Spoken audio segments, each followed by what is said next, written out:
If you've ever lived in the American South, you'll know that the food down there has its own unique identity, and it's absolutely delicious too. If you haven't tried these, well, bless your heart. These are the Southern comfort foods you absolutely need to try.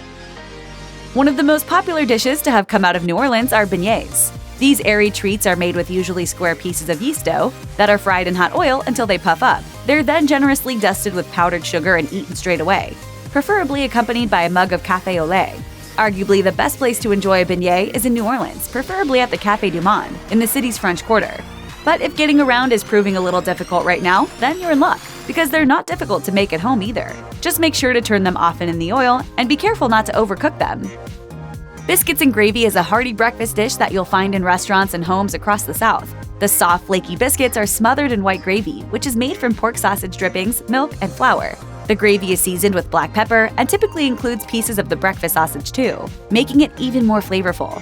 The good news is that sausage gravy is easy to make at home, and there are plenty of different recipes available online. Failing that, you could pick up some of the ready-mix packets at the grocery store, although you'll really want to try the homemade stuff at least once. As for the biscuits, if making them from scratch just isn't feasible, the Pillsbury ones you pop open and bake will work just fine. Just don't let a Southerner catch you taking those shortcuts. Okay, so boiled peanuts sound kinda bland compared to roasted peanuts, but don't judge a book by its cover. These are actually really good. They're made by taking raw peanuts and boiling them for hours in salty water over a fire, until the shells turn soggy. These peanuts are then sold at roadside stands all over the South, where residents and tourists alike enjoy them, often with bottles of Coke or sweet tea. For what it's worth, it's usually best to munch on boiled peanuts outdoors, so you can easily spit out their soggy shells, because it's nearly impossible to crack them open with your hands. Of course, some people opt to eat these peanuts whole, shells and all, but that's one heck of an acquired taste.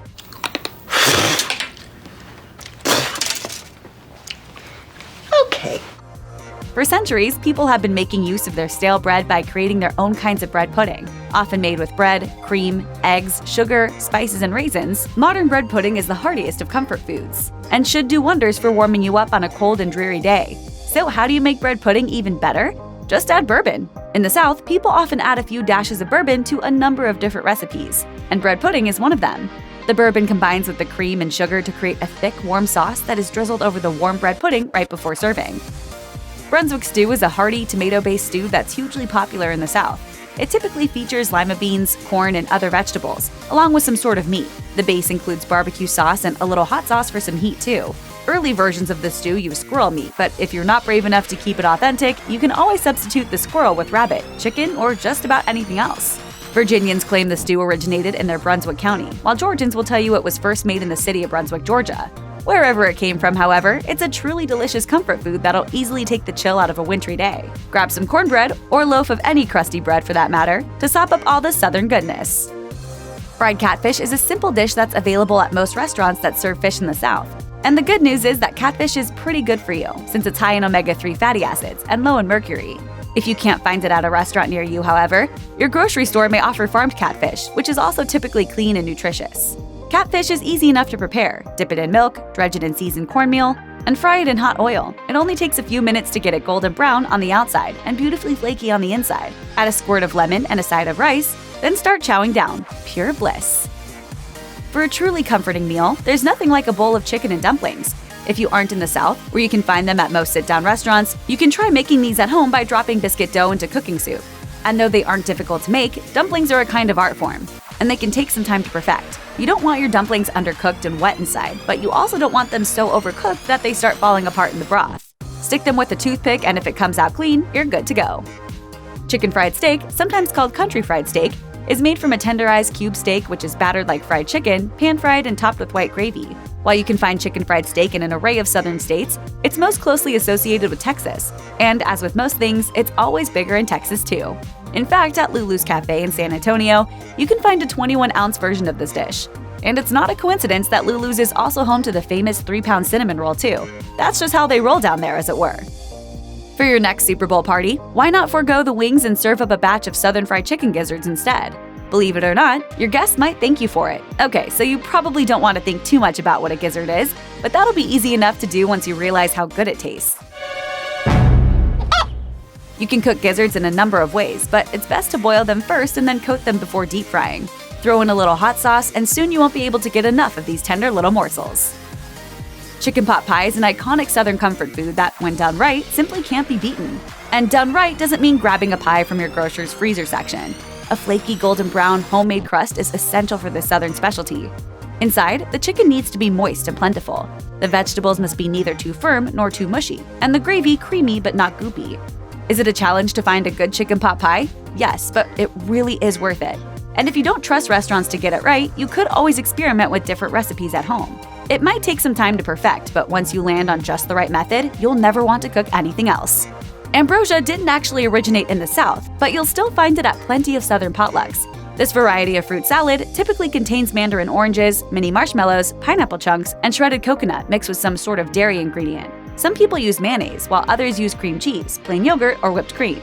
You might also find some potluckers add in bananas, cherries, and nuts too. Because why the heck not, right? Think of it like a banana split without the ice cream. And then maybe throw in some ice cream anyway. If you live north of the Mason-Dixon line, you've probably never experienced chitlins before, and you are most definitely missing out. Chitlins are made from the large intestines of a hog, and they need to be carefully cleaned and prepared before cooking, for obvious reasons. Typically, the intestines are soaked in baking soda and water, rinsed several times, turned inside out, and cleaned by hand before being boiled for several hours. And just in case you're doing this at home, be warned. Chitlins smell truly disgusting while they are boiling, so put some onion and lemon in the water to tone down the odor.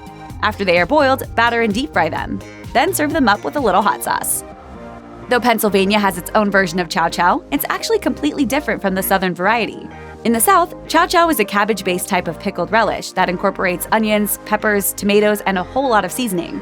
This stuff is often used as a topping for hot dogs and hamburgers, but you could also use it to top your cornbread, fish cakes, beans, and even your mashed potatoes. In fact, you can put it on just about anything. It'll taste great no matter what.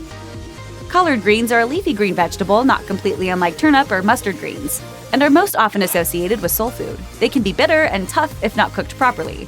But if they're done right, then they'll make the perfect side dish to any Southern meal. After washing them well, chop the leaves into inch-long pieces, then simmer them in water. People often throw a ham bone into the pot, along with garlic and onion for a little extra flavor.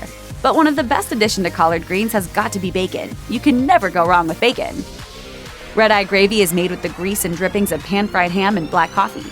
And yeah, okay, that might sound kinda gross, but this stuff really is amazing. The coffee is first used to deglaze the pan, but is then combined with the grease on a 1-to-1 ratio, resulting in a highly unusual yet genuinely delicious gravy. You can pour the simple gravy over your ham, potatoes, rice, or grits, but many folk choose to simply sop it up with biscuits. Crawfish, crayfish, crawdads, or mudbugs, whatever you call them in your neck of the woods, these freshwater crustaceans are some of the tastiest seafood out there. Of course, you can eat crawfish meat dipped in drawn butter, just like you would with lobster, but if you ever find yourself in the Cajun areas of Louisiana, do yourself a favor and seek out crawfish etouffee. This is when crawfish meat in a spicy roux is poured over rice for an amazing dish with a seriously deep flavor. As simple as it sounds, you don't want to make fried chicken and waffles at home. Instead, hop on over to one of the South's many awesome waffle establishments or diners, the places that really get it right. If you haven't experienced chicken and waffles before, it might seem like an unusual combination, but it really does work. Crispy on the outside and juicy on the inside, perfectly seasoned fried chicken makes a heavenly partner for a plate of buttery waffles. This is also an incredibly versatile dish and should work great for breakfast, lunch, dinner, or a late-night snack. Fried green tomatoes is a simple Southern side dish that packs a big punch. The key when making fried green tomatoes is to avoid them turning into a soft, soggy mess. Check your unripened tomatoes are suitably firm, then cut them into 3/8 to half-inch slices, and soak them for an hour in a mixture of buttermilk and hot sauce.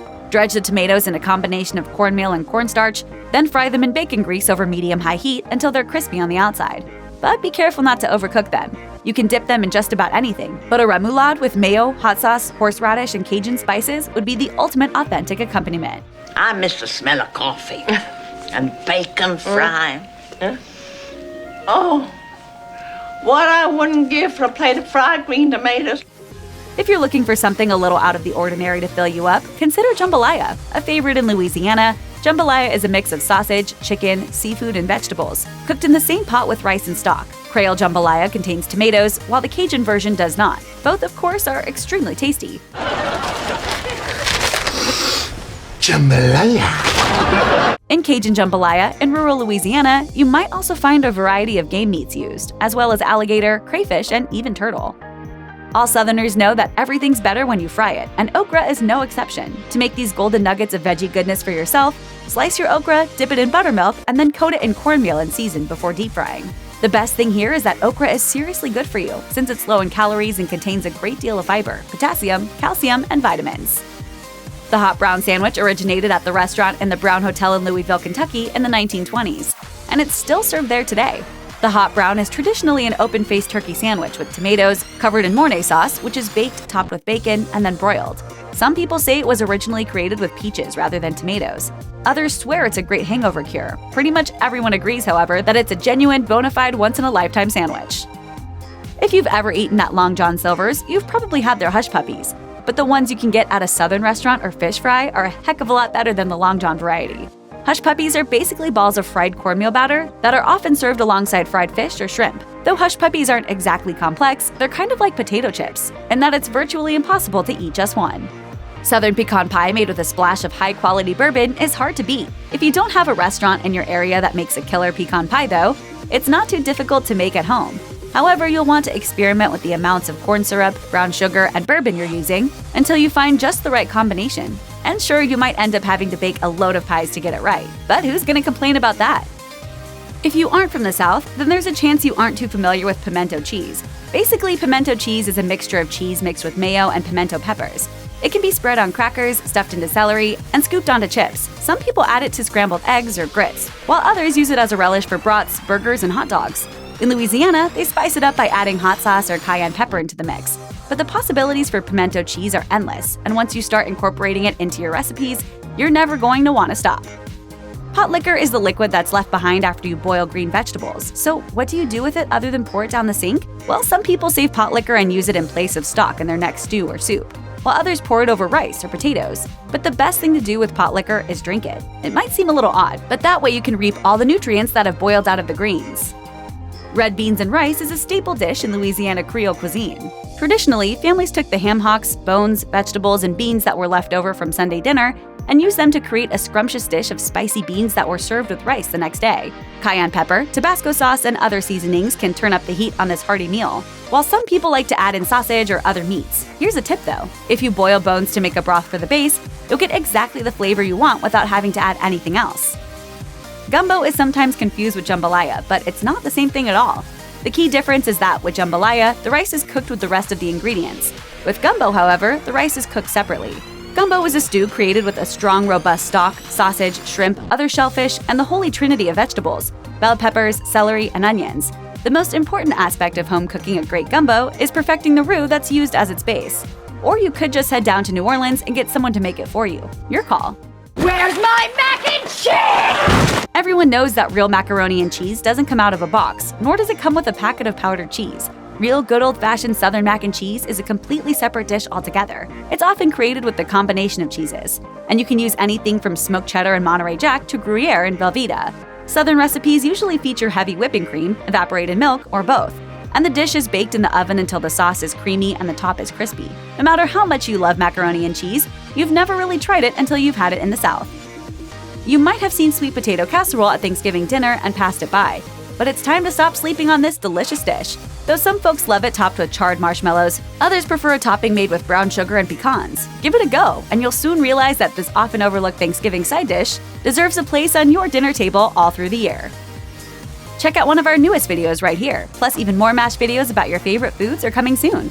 Subscribe to our YouTube channel and hit the bell so you don't miss a single one.